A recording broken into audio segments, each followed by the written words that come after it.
Come on in. Sit down. My name is Onyx Turner. Very few people have known of my existence, so I doubt you have heard of me before today. I was a freelance mercenary, spy, or whatever else one might need, for I possess a particular skill no one else has ever had. I am a shapeshifter. After many years of retirement, I have decided to make a record of my exploits, and that is what this is. Welcome to the Turner Chronicles.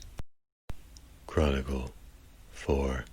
Location: Honolulu, Hawaii. Time: 11:59 a.m. Objective: nothing. When I boarded the ship from Seoul to Honolulu, I expected that I would have a little bit of vacation that I did not get in Seoul. Once again, though, this was not to be. For the first day and a half, it was relatively quiet. It was calm, relaxing on the beach, but this lifestyle does not appeal exactly to my personality. So I started looking for a bit more activities to do around the Hawaiian Islands. It's a quite beautiful place, and I thoroughly enjoy spending time there. But there was a sense of adventure that was just missing. So on my third day there, I decided to rent a scuba suit and go diving at various places around the islands to see what secrets these islands still held. This definitely appealed to my personality a lot more than relaxing on a beach. There was something to do, an objective, a mission, even if the mission was a relaxing one. It was during one of these expeditions to a little-known cave off the north end of Maui that I realized I was not alone. From where I was out at sea, I was able to spot a man on the shoreline with a pair of binoculars, either watching the waves around me or watching my moves.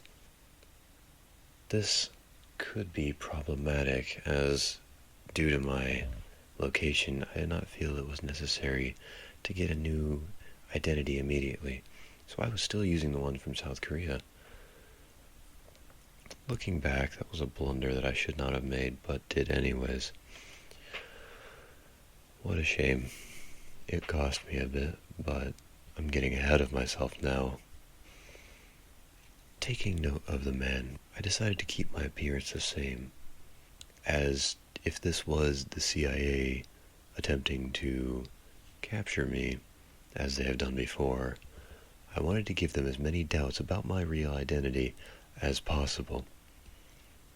Spy games are something that I am far too familiar with.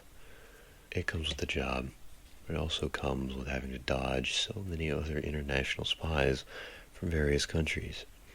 So I was quite prepared to lose my tail when I got back to shore, and did so within 5 minutes. This was not long lasting, however, as within another 5 I had a different tail. But at least I knew he was there. I was aware of him, and that gave me an edge, because when you're following someone, you don't want to get spotted, at least not in the way this man was following me. Therefore, I knew that he was banking on the fact that I never saw him, but I did, so it threw his little plan out the window.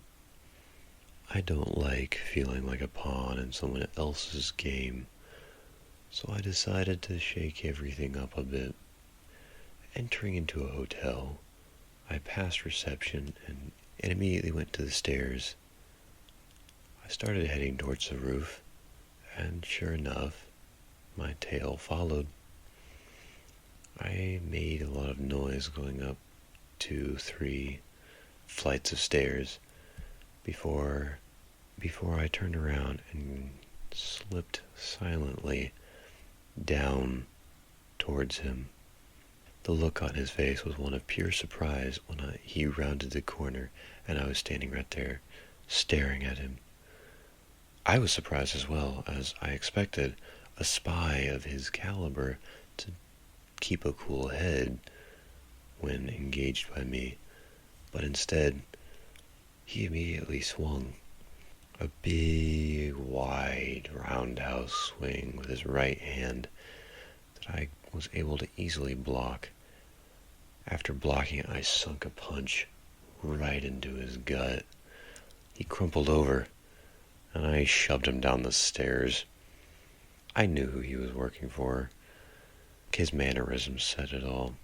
The CIA was once again trying to apprehend me.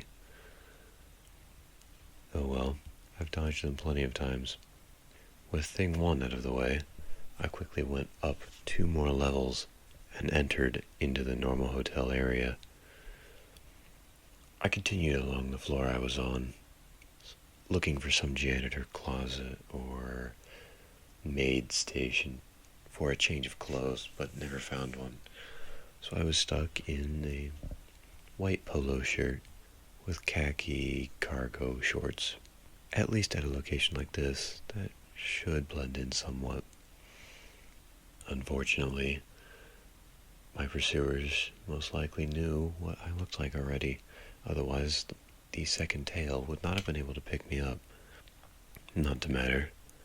I went to the elevator, and after a couple seconds, acquired one and started heading back to the ground floor. It was at about level 3, I believe, that the elevator stopped and opened up. In front of me stood 2 men with handguns pointed at my head. They told me to freeze, and I didn't listen.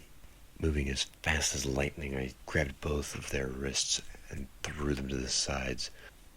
I then threw a kick that impacted one of the men's chest and sent him flying backwards, and then dropped down low and spun out of the elevator, knocking the other guy off of his feet. Knowing that the elevator was most likely a death trap, I sprinted for the stairs. One of the 2 men yelled at me to stop, but I did not. To his credit, he didn't fire a wild shot off that would just have created panic. I was not up against rookies. That was now clear. On the stairs, I decided to head up, as down would most likely lead me to more agents. And as far as I knew, there were none above me. I made it up 2 flights before I saw another person, and it immediately became clear to me that this was not a hotel resident. Hotel residents don't wear body armor, and they don't carry handguns. At least not usually. This man told me to freeze as well, and I jumped over the railing onto the other flight of stairs headed downwards. I heard him run down towards me, and I spun backwards and jumped, grabbing onto the railing that I just jumped over. I pulled myself up and introduced my right fist to his jaw. He dropped like a sack of potatoes, falling down the stairs. I was tempted to go for his gun, but decided against it, and started going up the stairs once again. The next person for me to run into was a man with a stun baton. This agent proved to be a bit more tricky than the previous 2, as he was using a melee weapon with a lot of skill. Not something you see, but a welcome sight for me. When the spy craft starts to die out, you know the world is seriously in a bad place. He swung a couple times and I was able to get in a strike to the side of his knee. He staggered and I grabbed his head and shoved him into the wall. He knocked him out and he fell down the stairs. I hope I didn't injure him too badly. That was not a time for me to worry about that. I headed up again and came across 2 agents side by side blocking my path. These had tasers. I was once again surprised at the diversity in weaponry. Both of them fired immediately, and I was only able to dodge one. The second one hit my arm, and my arm went numb. Spinning around, I dove down the flight of stairs, tumbling head over heels. I felt the prongs of the taser rip out of my arm, and feeling began to return. When I hit the bottom of the stairs, my back collided with the wall and knocked the wind out of me. This was a subpar way to disengage from that fight. I quickly hauled myself to my feet and started going down another set of stairs, only to find another agent here.